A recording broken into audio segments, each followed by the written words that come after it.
నమస్కారం, నేడి సిటీ న్యూస్కి స్వాగతం. నా పేరు అజీమ్. క్యాతన్పల్లి మున్సిపాలిటీలో ప్రజల సౌకర్యార్థం చెన్నూరు ఎమ్మెల్యే గడ్డం వివేక్ వెంకటస్వామి ఓపెన్ జిమ్లకు శంకుస్థాపనలు చేశారు. ఈ సందర్భంగా ఆయన మాట్లాడుతూ ఓపెన్ జిమ్లో మహిళా లోకానికి ఎంతో ఆవశ్యకంగా ఉపయోగపడుతున్నాయని, మహిళలు ఆరోగ్యంగా ఉన్నప్పుడే ఆ కుటుంబం ఆనందంగా ఉంటుందని పేర్కొన్నారు. పట్టణ ప్రగతి నిధుల నుండి ఒక్కో వార్డుకు 7 లక్షల రూపాయలను కేటాయిస్తున్నట్లు తెలిపారు. ఆయన వెంట చైర్మన్ జంగం కళ, కౌన్సిలర్ బొద్దుల ప్రేమ్ సాగర్ తదితరులు పాల్గొన్నారు. 12వ వార్డులో 1వ వార్డులో 2 చోట్ల కూడా ఓపెన్ జిమ్ పూజలు చేయడం జరిగింది. చాలామంది అనుకుంటారు ఓపెన్ జిమ్లతో ఏమి లాభం అని, కానీ అసలు లాభం ఉంది ఓపెన్ జిమ్లతో. నేను చాలా చోట్ల కూడా ఇది చూసినాను. మహిళలు అందరు వ్యక్తులు వచ్చి రోజు పొద్దున ఎక్సర్సైజ్ చేసుకోవడం వలన ఒక మెంటల్ హెల్త్ ఏదైతే మంచిగా ఉండాలో ఆ ఎక్సర్సైజ్ వలన ఉంటుంది. మనము ఏదైతే పనులు చేసుకుందాం అనుకుంటామో అది పనులు చేసుకోవడానికి కూడా జోష్ వస్తుంది. మనం ఎక్సర్సైజ్ చేస్తే అందరూ కూడా ఈ జిమ్లను మంచిగా వాడుకోవాలి. మహిళలు కూడా ఈ జిమ్లలో వచ్చి వారికి, ఎందుకంటే దినమంతా ఇంట్లో పని చేస్తూ ఉంటారు, ఇది కూడా ఈ జిమ్కి వచ్చి కొంచెం సమయం ఇక్కడ కేటాయిస్తే వారికి కూడా కొంచెం తృప్తి ఉంటుంది. వారు కూడా హెల్తీగా ఉన్నప్పుడు ఇంకా ఎక్కువ మంచి కుటుంబాన్ని డెవలప్ చేయడానికి మహిళలకు కూడా ఒక మంచి అవకాశం.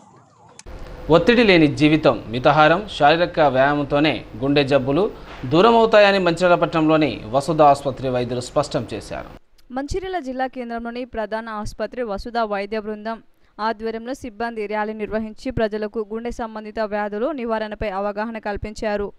వరల్డ్ హార్ట్ డే సందర్భంగా వసుధ వైద్యులు మాట్లాడుతూ, మనం ప్రాణాలతో జీవించాలంటే మన గుండె పదిలంగా ఉండాలన్నారు. ఎటువంటి గుండె జబ్బులు రాకుండా ఆరోగ్యవంతంగా జీవించాలంటే ప్రతి ఒక్కరూ తప్పకుండా తమ ఆరోగ్యంపై శ్రద్ధ వహించాలని, ఆరోగ్య అలవాట్లలో మార్పులు చేసుకోవాలన్నారు.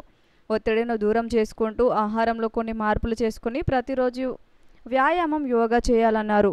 శరీర భాగాల్లో ఏమైనా ఆరోగ్యపరమైన ఇబ్బందులు తలెత్తితే వైద్య చికిత్సతో మెరుగుపరుచుకోవచ్చని, అదేవిధంగా గుండెను పదిలంగా చూసుకోకపోతే ప్రాణాలకి ముప్పు అని అన్నారు. కావున ప్రతి ఒక్కరూ ఆరోగ్యంపై శ్రద్ధ వహించి మద్యం, స్మోకింగ్ వంటి దురలవాట్లకు దూరంగా ఉండాలని అన్నారు.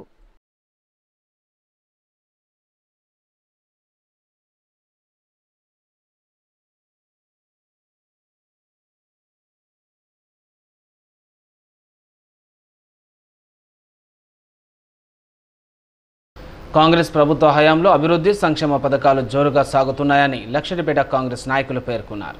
లక్షర్పేట మున్సిపాలిటీ పరిధిలోని మోదెల, ఉత్కూర్, లక్షర్పేట, ఇటిక్యాలలో కొక్కిరాల రఘుపతిరావు ట్రస్ట్ ఆధ్వర్యంలో మహిళలకు బతుకమ్మ చీరలను పంపిణీ చేశారు. ఈ సందర్భంగా వారు మాట్లాడుతూ, మంచిర్యాల ఎమ్మెల్యే కొక్కిరాల ప్రేమ్ సాగర్ రావు తన తండ్రి స్మారకార్థం ట్రస్ట్ ఏర్పాటు చేసి గత కొన్నేళ్లుగా చీరల పంపిణీతో పాటు అనేక సేవా కార్యక్రమాలు చేయడం అభినందించదగిన విషయమని అన్నారు. మంచిర్యాల నియోజకవర్గం కొడంగల్, మదిరలకు దీటుగా అభివృద్ధి పథంలో దూసుకుపోతుందని, విద్యా, వైద్య రంగాల్లో అనేక అభివృద్ధి పనులకు ఎమ్మెల్యే శ్రీకారం చుట్టారని కొనియాడారు. సాంకేతిక కారణాలతో ఆగిన కొన్ని పథకాలు సైతం త్వరలోనే కాంగ్రెస్ ప్రభుత్వం ప్రారంభిస్తుందని తెలిపారు. ఈ కార్యక్రమంలో కాంగ్రెస్ ఈ కార్యక్రమం నడుస్తుంది. మరి అలాంటి నాయకులు మా జిల్లాలో పుట్టినందుకు మనం గర్వించాలి. పోయినసారి 4700తోనే ఓడిపోవడం జరిగింది. మరి ఓడిపోయారు ప్రేమ్ సాగర్ రావు గారు, మరి చీరలు ఇస్తారా ఇయ్యరా అని ఆపోజిషన్ పార్టీ వాళ్ళకి కానీ వారు గిట్టని వారు కానీ చెప్పడం జరిగింది. కానీ సారు మాట తప్పకుండా మనమ తిప్పని నాయకులు వెనకడుగు వేయలేదు. ఆడపడుచు అక్క చెల్లెల కళ్ళలో ఆనందం చూసేటందుకు దాదాపు గెలిచినా గెలవకున్నా కూడా 5 సంవత్సరాల నుంచి చీరలు ఇస్తుండ్రు. మరి ఈ సంవత్సరం కూడా అదే కంటిన్యూగా మీకు చీరలు ఇవ్వడానికి వస్తుండ్రు. మరి ఇప్పుడు టీఆర్ఎస్ గవర్నమెంట్ ఉన్నప్పుడు వాళ్ళ చీరలు ఎట్లా వచ్చినాయో మీకు తెలుసు. మరి దానికంటే మంచి చీరలు ఇవి. అవి ఎవరు కూడా తీసుకున్నా కూడా ఈ పొలాలకు సాటు కట్టుకున్నటువంటి చీరలు అవి. ఈ చీరలు అందరూ ఆడపడుతులు కట్టుకుంటున్నారు. మాకు చాలా సంతోషం. మరి ఈ యొక్క గ్రామంలో దాదాపు 500 పైచిలుకు చీరలు అంటే ఓట్లు దాదాపు 1100 చిల్లర, అంటే దాదాపు సగం మంది మహిళా సోదరిమణులకు ఈ 500 పైచిలకు చీరలు ఇవ్వడం జరుగుతుంది ఇక్కడ. మరి మీరంతా కూడా కొంచెం ఓపికతో ఉండి ఇంకొక కేతంపల్లి మున్సిపాలిటీ పరిధిలోని కుర్మపల్లిలో అనారోగ్యంతో మృతి చెందిన కాంగ్రెస్ కార్యకర్త బైర శ్రీనివాస్ కుటుంబాన్ని చెన్నూరు ఎమ్మెల్యే గడ్డం వివేక్ వెంకటస్వామి పరామర్శించారు. కేతంపల్లి మున్సిపాలిటీ పరిధిలోని కుర్మపల్లి గ్రామానికి చెందిన ఇటీవల అనారోగ్యంతో మరణించిన బైర శ్రీనివాస్ కుటుంబాన్ని చెన్నూరు ఎమ్మెల్యే గడ్డం వివేక్ వెంకటస్వామి పరామర్శించారు. ఈ సందర్భంగా ఆయన చిత్రపటానికి పూలమాలలు వేసి నివాళులర్పించారు. అనంతరం వారి కుటుంబ సభ్యులకు కొంత ఆర్థిక సహాయం చేసి అన్ని విధాలుగా అండగా ఉంటామని భరోసా ఇచ్చారు. అనంతరం అదే గ్రామంలోని పలు ఏరియాలో ప్రజల సమస్యలను ప్రత్యక్షంగా తెలుసుకొని సత్వరమే పరిష్కరించే విధంగా చర్యలు తీసుకుంటామని పేర్కొన్నారు.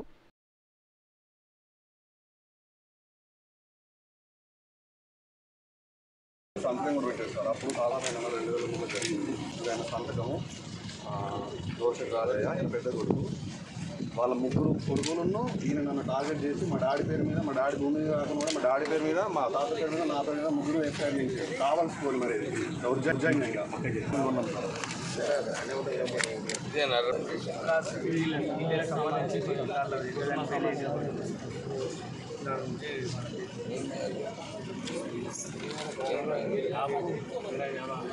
చెన్నూరు మున్సిపాలిటీ ఆధ్వర్యంలో కొనుగోలు చేసిన వైకుంఠధామ వాహనం నిరుపయోగంగా మారింది. 16 లక్షలతో కొనుగోలు చేసిన వాహనం ప్రజలకు ఉపయోగపడకుండా మారటంతో కార్యాలయంలో మూలన పడేశారు.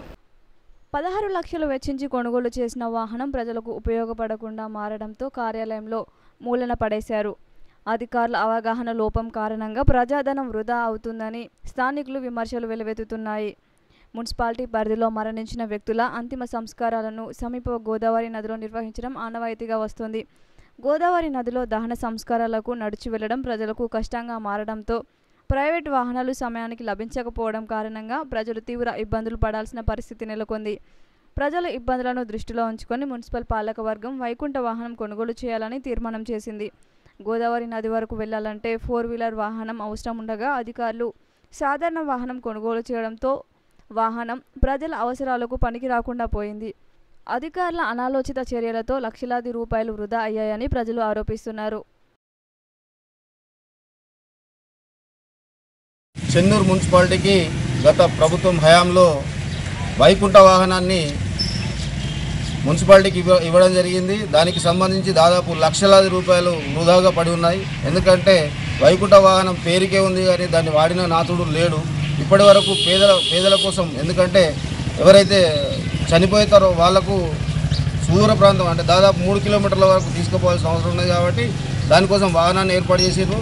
దానికి సంబంధించినటువంటి 4-వీల్ లేదు అనే ఒక చిన్న ఎస్సీ వర్గీకరణను వ్యతిరేకిస్తూ దండపల్లి మండల కేంద్రంలోని అంబేద్కర్ విగ్రహం వద్ద మాల మహానాడు నాయకులు నిరసన కార్యక్రమాన్ని చేపట్టారు. ఈ సందర్భంగా వారు మాట్లాడుతూ ఎస్సీ వర్గీకరణ ద్వారా దళితులలో ఐక్యత లోపిస్తుందని, విడదీసి పాలించడం అనే తత్వాన్ని కేంద్ర ప్రభుత్వం మానుకోవాలని, ఎస్సీ వర్గీకరణ పేరుతో దళితుల మధ్య చిచ్చు పెడితే ఊరుకునేది లేదని, ఎస్సీ వర్గీకరణ ఆపకపోతే మాల మహానాడు ఆధ్వర్యంలో ఎన్ని పోరాటాలైనా చేసేందుకు సిద్ధంగా ఉన్నామని హెచ్చరించారు.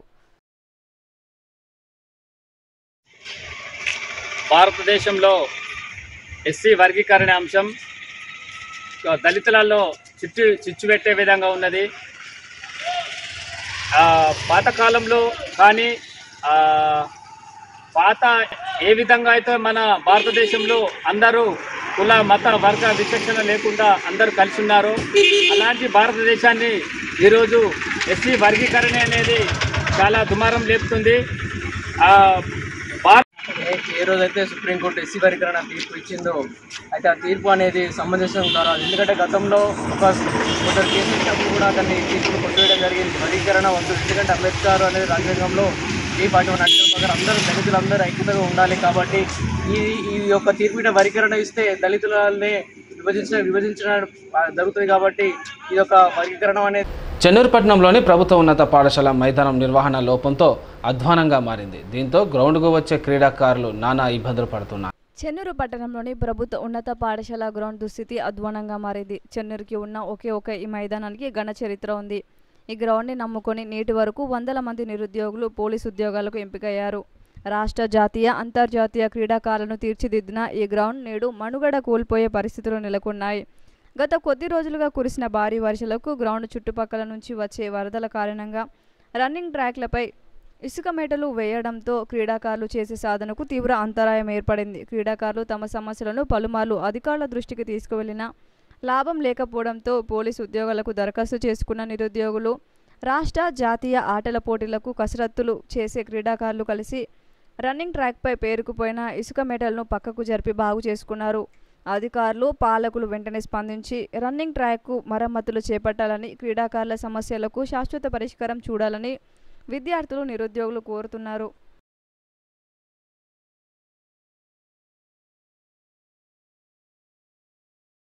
అభం శుభం తెలియని బాలికపై ఓ యువకుడు అత్యాచారం చేశాడు. యువకుడిని నిలదీసేందుకు ఆయన ఇంటికి వెళ్ళగా అప్పటికే అతను పరారయ్యాడు.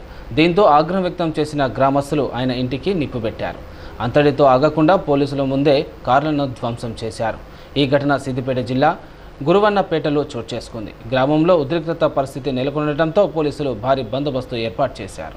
బాధితులు పోలీసులు తెలిపిన వివరాల ప్రకారం స్థానిక పాఠశాలలో 7వ తరగతి చదువుతున్న బాలికపై గ్రామానికి చెందిన ఓ యువకుడు అత్యాచారం చేశాడు. ఈ విషయం బాలిక తల్లిదండ్రులకు చెప్పడంతో వారు మండిపడ్డారు. చుట్టుపక్కల వారితో కలిసి నిందితుడి ఇంటికి వెళ్లారు. అత్యాచారం విషయం తెలిసి గ్రామస్తులంతా అక్కడికి చేరుకున్నారు. ఈ విషయం తెలిసి నిందితుడు పరారయ్యాడు. గ్రామస్తుల ఆందోళన విషయం తెలియడంతో పోలీసులు అక్కడికి చేరుకొని సర్ది చెప్పే ప్రయత్నం చేశారు. అయితే గ్రామస్తులు వెనక్కి తగ్గలేదు. ఆగ్రహంతో నిందితుడి ఇంట్లో పెట్రోల్ చల్లి నిప్పంటించారు. ఇంటి ముందు నిలిపిన వాహనాలపై మహిళలు దాడి చేశారు. అద్దాలు పగలగొట్టారు. దీంతో పోలీసులు లాఠీచార్జ్ చేసి గ్రామస్తులను చెదరగొట్టారు. బాధితురాలి తల్లిదండ్రుల ఫిర్యాదు మేరకు కొమరవెల్లి పోలీసులో కేసు నమోదు చేసుకొని పరారీలో ఉన్న నిందితుడి కోసం గాలింపు చర్యలు చేపట్టారు.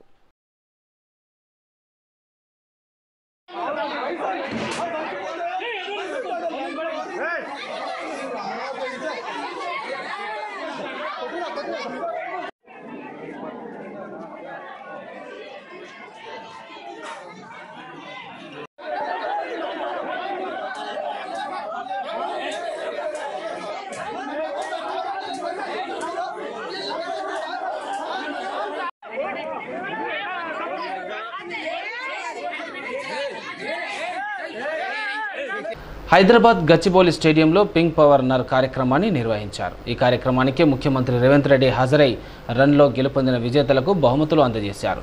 బెస్ట్ క్యాన్సర్పై Sudha Reddy foundation pink power run నిర్వహించింది. మహిళల ఆరోగ్య సంరక్షణకు ప్రజాప్రభుత్వం కట్టుబడి ఉందని, వారికి సాధికారతతో పాటు ఆరోగ్యకరమైన భవిష్యత్ అందిస్తామని ముఖ్యమంత్రి రేవంత్ రెడ్డి చెప్పారు.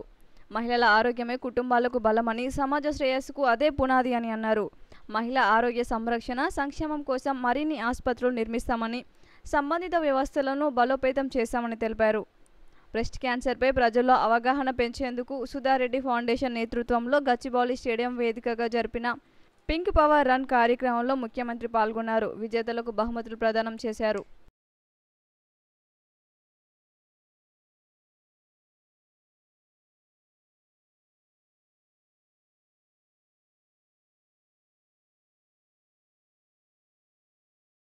పీఎంపీ వైద్యం వికటించి మంచిర్యాల జిల్లా సిసిసి నస్పూర్కు చెందిన వివాహిత చింతం శ్రీలత మృతి చెందింది. పీఎంపీ ఇచ్చిన ఇంజెక్షన్తో బ్రెయిన్ డెడ్ అయి మరణించింది. పోలీసులు తెలిపిన వివరాల ప్రకారం నస్పూర్ నాగార్జున కాలనీకి చెందిన చింతం శ్రీలతకు ఈ నెల 27న రాత్రి జ్వరం వచ్చింది. దీంతో ఆమె భర్త చింతం రాజు 28 సమీపంలోని పీఎంపీ వైద్యుడు బిరుదుల ప్రశాంత్ను ఇంటికి పిలిపించి శ్రీలతకు ఇంట్లోనే సెలైన్ బాటిల్ పెట్టించాడు. కొద్దిసేపటికి ఆమె చలితో వణుకుతూ తీవ్ర అస్వస్థకు గురైంది. దీంతో పీఎంపీ వైద్యుడికి సమాచారం అందించడంతోనే ఆయన వెంటనే సెలైన్ తొలగించి ఏం కాదంటూ ఇంజెక్షన్ వేసి వెళ్ళిపోయాడు. వైద్యుడు వచ్చి వెళ్ళిన తర్వాత భర్త చింతం రాజు కూతుర్ని తీసుకురావడానికి స్కూల్కు వెళ్ళాడు. అతను వచ్చి చూసేసరికి భార్య శ్రీలత వాంతులు, విరేచనాలతో అపస్మారక స్థితిలోకి వెళ్ళింది. ఆందోళనకు గురైన రాజు వెంటనే భార్యను మంచిర్యాలలోని ఓ ప్రైవేట్ ఆసుపత్రికి తరలించాడు. పరిస్థితి విషమంగా ఉందని గమనించిన వైద్యులు కరీంనగర్కు తీసుకువెళ్లాలని సూచించారు. కరీంనగర్లోని ప్రైవేట్ ఆసుపత్రికి తీసుకువెళ్లిన తర్వాత అక్కడి వైద్యులు హైదరాబాద్కు తీసుకువెళ్లాలని సూచించారు. హైదరాబాద్లో ఆమెను వైద్యులు పరీక్షించి బ్రెయిన్ డెడ్ అయిందని వివాహిత కుటుంబ సభ్యులకు తెలిపారు. బ్రెయిన్ డెడ్తో కోమాలోకి వెళ్లిన శ్రీలత ఆసుపత్రిలో చికిత్స పొందుతూ ప్రాణాలు విడిచింది. భర్త రాజు శ్రీరాంపూర్ ఏరియాలోని ఆర్కే7 గనిలో జనరల్ మజ్దూర్ కార్మికుడిగా పనిచేస్తున్నాడు. వీరికి 4 సంవత్సరాల కూతురు అన్విత ఉంది. నాగార్జున కాలనీలో వైద్యం వికటించి బ్రెయిన్ డెడ్ అయిన విషయం తెలుసుకున్న సిసిసి నస్పూర్ ఎస్ఐ సుగుణాకర్ శ్రీలత ఇంటికి వెళ్లి వివరాలు తెలుసుకున్నాడు. అనంతరం గోదావరి కాలనీలో పిఎంపి ప్రశాంత్ నడిపిస్తున్న క్లినిక్ వద్దకు వెళ్లి అతన్ని అదుపులోకి తీసుకున్నారు. పిఎంపి వేసిన ఇంజెక్షన్లు సెలైన్లు స్వాధీనం చేసుకున్నారు. పక్కనే ఉన్న మహాలక్ష్మి మెడికల్ షాప్ నిర్వాహకుడిని అదుపులోకి తీసుకున్నారు.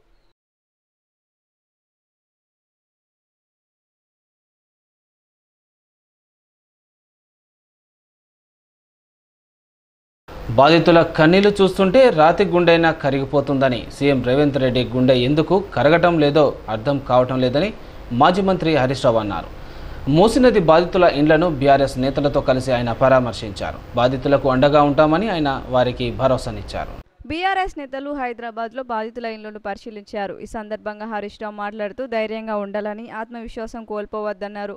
రేవంత్ ప్రభుత్వం మీ ఇండ్లు ముట్టుకోకుండా మేము అండగా ఉంటామని బాధితులకు ధైర్యం ఇచ్చారు. బుల్డోజర్లు వచ్చినా, జేసీబీలు వచ్చినా ముందు మిమ్మల్ని దాటి రావాలన్నారు.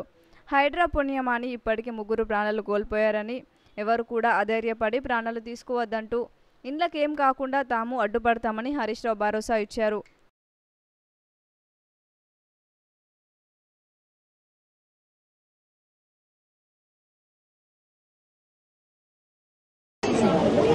We want justice. We want our house. మా ఇల్లు మాకు కావాలి.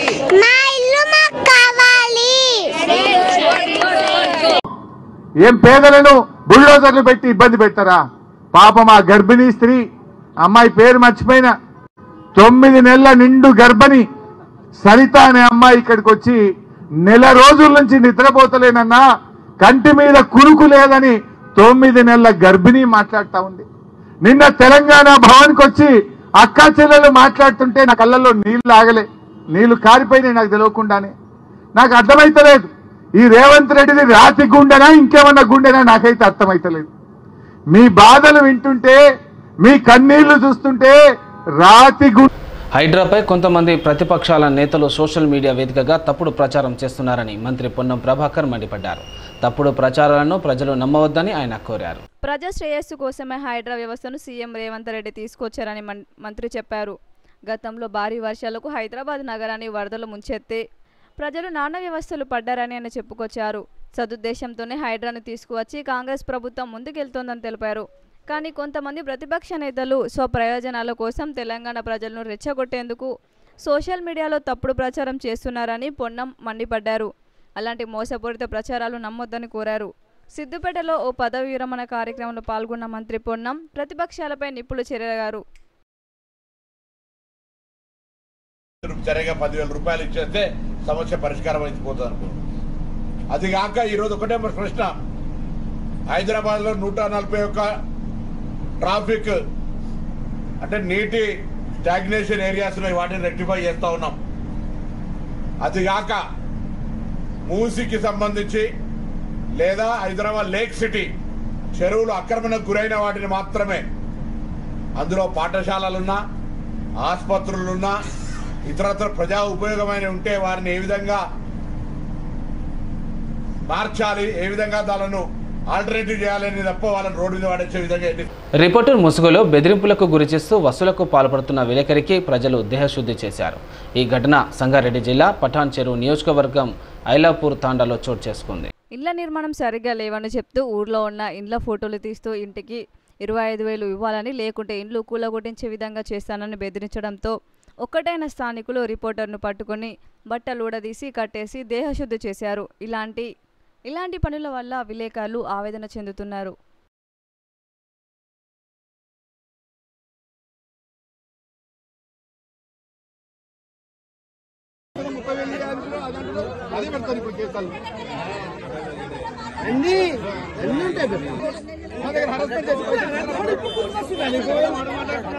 నేటి సిటీ న్యూస్ ఇంతటితో సమాప్తం. తిరిగి ప్రసారమైన సిటీ న్యూస్తో మళ్ళీ కలుసుకుందాం. అంతవరకు సెలవు. నమస్కారం.